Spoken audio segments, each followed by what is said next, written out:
L'occasion de voir un petit peu l'équipe à ce moment-là qui nous a accompagnés dès le début, puis ceux qui ont rejoint l'aventure, qui ont permis de faire un petit peu le développement. Avant ça, je voulais qu'on parle un petit peu de toi, Christian Boissieu, quand il était jeune. Alors je sais que tu as fait le lycée Montaigne, le lycée Louis-le-Grand. Oui, c'est vieux, ça tu me ramènes très en arrière. Après, tu as fait Sciences Po. Tu as passé ton doctorat. J'ai fait même une maths sup, j'ai été admis en spécial à Louis-le-Grand, mais je n'y suis pas rentré parce que j'ai senti que c'était pas mon avantage comparatif. J'étais pas premier, mais j'étais dans la moyenne. Et ça m'a un peu aidé pour l'économie ensuite. Et c'est quand tu t'es dit, tiens, je vais devenir économiste? Comment ça s'est fait? Comment ça s'est fait? Assez vite. Alors moi, je me souviens en première année de Sciences Éco, à la fac rue d'Assas, l'ancienne fac de droit. Quand je disais en première année de TD d'économie que je voulais devenir prof d'économie et passer la grègue, l'agrégation pour devenir prof, je le disais parce que je le pensais, même si je ne savais pas complètement ce que c'était. Et puis les gens rigolaient ou rigolaient pas. Mais assez vite, j'ai compris que je voulais faire de l'économie, même si je ne savais pas ce que c'était. Parce que de mon temps, on n'en faisait pas dans le secondaire. Et donc, j'avais une sorte d'intuition. Je me suis trompé, rassurez-vous, sur pas mal de sujets. Mais là où je ne me suis pas trompé, c'est que j'avais compris, pour faire de l'économie et être économiste, il fallait premièrement pas avoir peur des équations et deuxièmement savoir rédiger. Bon, je ne suis pas premier en maths, mais je n'ai pas peur des équations. Et j'ai fait beaucoup de progrès dans la rédaction, en écrivant moi-même des bouquins, des articles. Et puis, une deuxième raison pour laquelle j'ai fait de l'économie, qui est peut-être la première en fait, c'est que même si je ne savais pas ce que c'était, j'avais une intuition comme quoi c'était une clé importante de compréhension du monde dans lequel nous vivons. Voilà. Je voulais pas devenir matheux, je voulais pas... Moi, je suis d'une famille plutôt de littéraire, et puis littéraire et énarque, et je voulais faire autre chose, et j'ai fait autre chose. Je suis devenu prof de fac, et je le regrette pas du tout, au contraire, parce que, au fond, ayant eu la chance d'être reçu à l'agrégation à 28 ans, je me suis trouvé à 28 ans, au fond, mon prof d'université, c'était mon patron, mon propre patron. J'ai jamais été vraiment salarié. Donc j'ai été relativement libre dans l'organisation de mon temps, de mon travail, etc. C'est ce qui me plaisait aussi dans ce métier universitaire. Oui, et puis bon, tu as créé un des rares masters qui porte ton nom, hein, le de Boissieu quand même. Hein. Tu as une empreinte dans cette institution de la Sorbonne qui a été quand même incroyable. Hein. Peu de masters. Je vais te dire, d'abord je me suis pas mal investi là-dedans. C'est pas moi qui l'ai créé, j'ai repris le flambeau par rapport à des anciens. J'ai pris la direction du master banquier et finance de Paris en 1980. Bon, et je l'ai gardé jusqu'en 2016, c'est-à-dire 36-37 ans. J'ai dirigé ce master avec beaucoup de plaisir parce que même si j'ai fait pas mal d'autres choses dans la vie, tout en restant prof, j'ai jamais quitté l'université et ma chaire, j'ai toujours voulu faire des choses à côté pour être un peu dans la pratique, dans la vie professionnelle, pas être trop dans ma tour d'ivoire. Et le master, c'était l'occasion justement de faire ce lien entre l'université et les professionnels. Et puis, moi, j'aime beaucoup les étudiants et les étudiantes. Je veux dire par là, pour moi, les étudiants sont mes stock options. C'est une phrase que j'utilise depuis quelques années pour dire que, voilà, je suis attaché à mes étudiants. Et, visiblement, il y en a encore pas mal qui sont attachés à moi puisque je rencontre beaucoup. Il y a l'effet stock qui joue. Il y a les flux annuels et puis il y a le stock. Depuis 30 presque 40 ans, j'enseigne à Paris 1, j'enseigne encore aujourd'hui, bien qu'étant prof émérite. J'ai enseigné à Sciences Po en même temps à Paris, j'ai enseigné dans d'autres endroits. J'enseigne à Financia, comme tu le sais, depuis 5 ans. Et pour moi, l'enseignement, la pédagogie, c'est irremplaçable. Et le jour où je ne ferai plus cours, ça arrivera forcément un jour, je ne sais pas si c'est dans 1 an, dans 2 ans, dans 5 ans, je serai malheureux. Je serai malheureux parce que je ne me suis jamais lassé du contact avec les jeunes et de la pédagogie. Moi, je prends 1 an tous les ans et eux, ils ont le même âge parce qu'ils se renouvellent. Voilà. Exactement. Et puis écoute, on aura sûrement l'occasion de rencontrer dans nos invités un peu surprises, hein, que je te dévoilerai au fur et à mesure, un de tes anciens étudiants. Hein. sur ce point-là. Alors, il y a aussi, j'ai vu, tu as fait un passage quand même aux États-Unis, important. Oui. Tu as été à Harvard, entre autres. Oui, je vais te dire. J'ai passé mon doctorat à Paris en 73, janvier 73. Je soutiens ma thèse de doctorat sur les questions monétaires. J'étais déjà intéressé par les questions monétaires, la vitesse de circulation de la monnaie, etc. Bon. J'ai eu la chance, durant l'année 73-74, septembre 74, d'être postdoc, après ma thèse postdoc, 6 mois à Northwestern, 6 mois à Harvard. Et je ne prenais pas de diplôme, c'était après mon doctorat, j'ai pas de diplôme américain, j'étais visiting scholar, comme ils disent, postdoc. J'ai passé 6 mois de rêve à Northwestern et à Harvard en travaillant sur mes projets. Je suis revenu avec 2 bouquins et demi qui avaient été rédigés, qui ont été des travaux qui ont été publiés très vite en France. Et ça m'a accoutumé à l'anglais. D'abord, j'ai fait d'énormes programmes anglais. J'ai toujours mon sale accent français, mais ça, j'ai jamais cherché vraiment à m'en débarrasser. Et puis, il faut pas. Mais je suis devenu assez fluente en anglais à partir de là. Et puis voilà. Et je suis retourné après aux États-Unis chaque fois que j'en ai eu l'occasion. C'est-à-dire que moi, j'avais décidé de faire ma carrière en France, donc de ne pas faire ma carrière aux États-Unis, mais d'aller autant que faire se peut aux États-Unis, parce que dans le domaine de l'économie, de la finance, du management, ils avaient de l'avance et ils ont encore, je dirais malheureusement pour nous, ils ont encore pas mal d'avance. Voilà ce que m'ont apporté les États-Unis en 73-74. Une belle aventure. On va recevoir notre premier invité.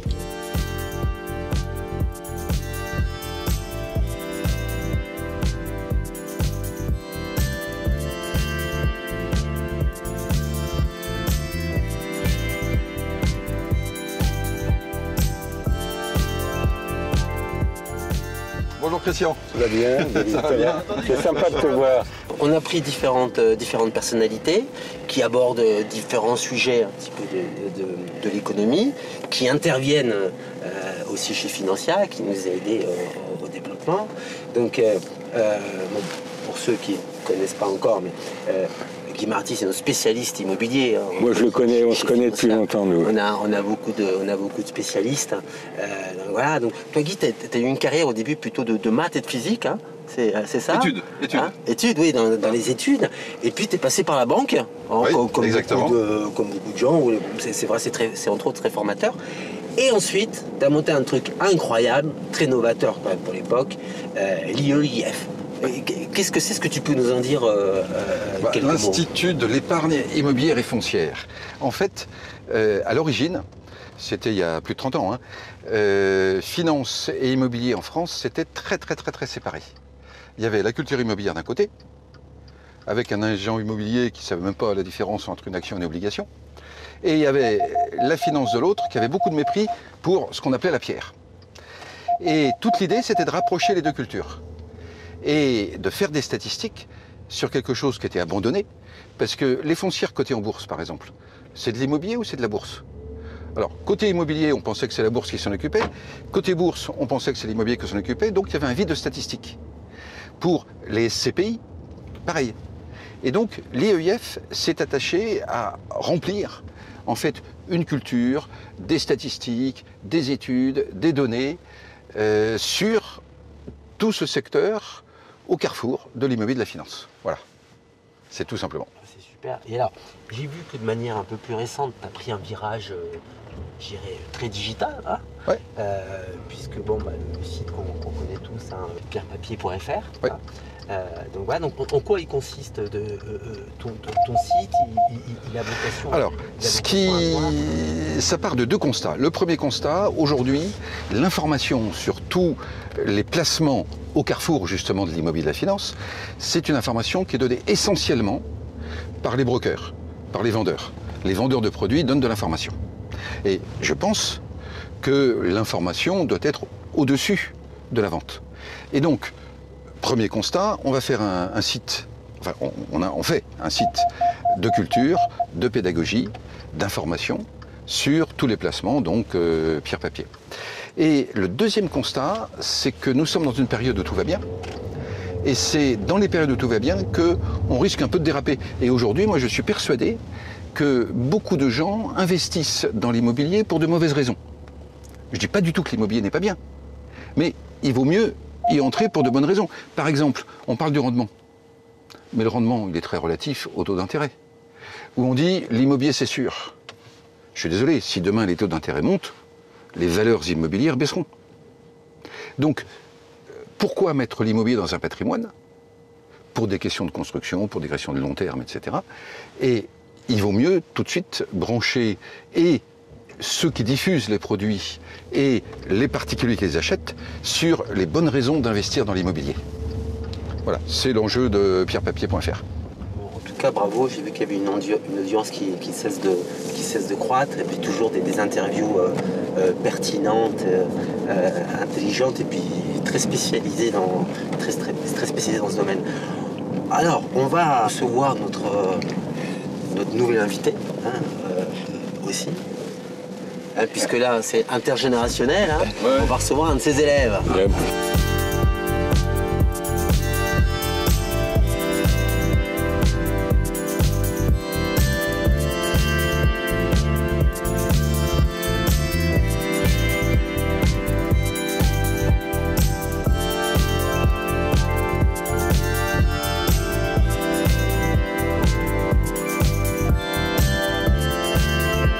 Alors, Marc, bon, toi, effectivement, tu as un produit de la Sorbonne. Hein, exactement, exactement. Je suis un universitaire avec Christian. Exactement.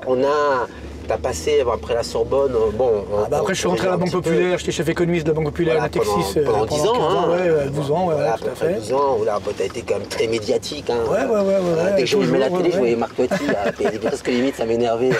La 2, la 3, dès qu'il y avait une question économique, hein, c'était toujours Marc Toiti. Hein, c'était vraiment assez incroyable. Et après, tu as eu d'autres fonctions, des sociétés financières. J'ai créé mon cabinet, en fait, en 2007, quand j'ai quitté Natixis, justement. Et voilà, et ça marche très bien, ça marche toujours très très bien. Et c'est vrai que j'étais au siège Global Equities pendant un petit moment. Je donne des cours aussi à Sciences Po, maintenant j'ai un peu arrêté. Maintenant avec Financia, Alfonso a réussi à me convaincre de redonner un peu de cours. Bon alors pas beaucoup parce que je ne peux pas non plus en donner énormément. Mais c'est un grand plaisir de retrouver les étudiants et bravo à cette réussite de Financia. C'est sympa, les étudiants ne s'en lassent pas. Moi je disais tout à l'heure, j'ai beau vieillir, je ne me lasse pas du tout de la pédagogie et de ce contact avec des jeunes qui ont toujours le même âge, même si moi je prends une année chaque année par définition. Mais c'est une passion, c'est vraiment une passion de transmettre. Je pense qu'on a envie de transmettre. Oui, c'est un côté fascinant, il y a toujours des nouveaux jeunes. Ouais. C'est ce que j'appelle mes stock options. Ça n'a pas de prix, ça. C'est plus sympa que les vrais stock options. C'est clair. Non mais c'est vrai qu'il faut le reconnaître, parce que moi j'ai été parmi les étudiants de Christian, et c'est vrai que c'était très rare à l'époque d'avoir justement un prof qui arrive à donner cet amour de l'économie, de la finance, et même encore aujourd'hui, il n'y en a pas beaucoup, malheureusement. Et c'est vrai qu'on reste toujours marqué par un bon professeur qu'on a eu. Oui, c'est vrai. Espérons que ça sera le cas pour les étudiants financiers. Hein. Mais bon, il n'y a pas de raison en tout cas. L'équipe de Financia, moi je dis chapeau, parce que là je vais faire un compliment à notre ami Alfonso. Tu as réussi quand même assez rapidement à rassembler une équipe compétente et sympathique, et dans laquelle, je veux dire, la coopération l'emporte sur toute autre chose. Il n'y a pas de concurrence entre nous, il y a la coordination, la concurrence. Moi c'est comme ça que je le vis à Financia. Ah oui, pour moi, Financia, c'est quoi? C'est qu'est-ce qu'on peut apporter de mieux aux étudiants? Et pour moi, le mieux, c'est pas automatiquement d'avoir un stade incroyable, une piscine ou quoi que ce soit, mais c'est d'avoir effectivement une qualité académique importante dans le choix des professeurs qui soient passionnés, qui ont envie de transmettre, entre autres de donner, parce que ça va transcender l'étudiant, ça va totalement le changer. Et pour lui, c'est très important, surtout dans ce nouveau monde, avec la digitalisation, un petit peu plus, on cherche un peu plus de pragmatisme, des fois on délaisse un petit peu la tourisme qui est dérage, et donc il faut avoir la bonne mesure, en fait, de tous ces volets-là, utiliser la technologie, qu'elle puisse être une aide, et pas entre autres une contrainte, mais tout en gardant des fondamentaux importants. Moi, ce qui me plaît chez Financia aussi, c'est que je trouve qu'il y a une très forte diversité dans le recrutement, du point de vue de l'origine, j'allais dire, sociale des uns et des autres, que sans poser des contraintes de parité. Je trouve que de fait, il y a un assez bon équilibre de genre entre les garçons et les filles. Et que moi, tout ça, ça fait aussi... Il y a la bonne proportion, je veux dire, d'étudiants étrangers qui ont un autre profil, qui apportent autre chose. Et je trouve que sans poser des contraintes et des quotas a priori, je trouve que la maison financière a trouvé cet équilibre. Après, c'est comme ça que je le vis. Et puis surtout, ce qui m'avait beaucoup plu quand la fondation m'avait appelé, c'était de dire, voilà, qu'est-ce que tu as envie d'enseigner ? C'est pas une contrainte, voilà, c'est vraiment... Chacun en a fait ça. Voilà, chacun en avait ça, et ça, je trouve que c'est vraiment une super idée, d'avoir là où on est à l'aise, là où on est, enseigner ce qu'on a envie, effectivement, de transmettre.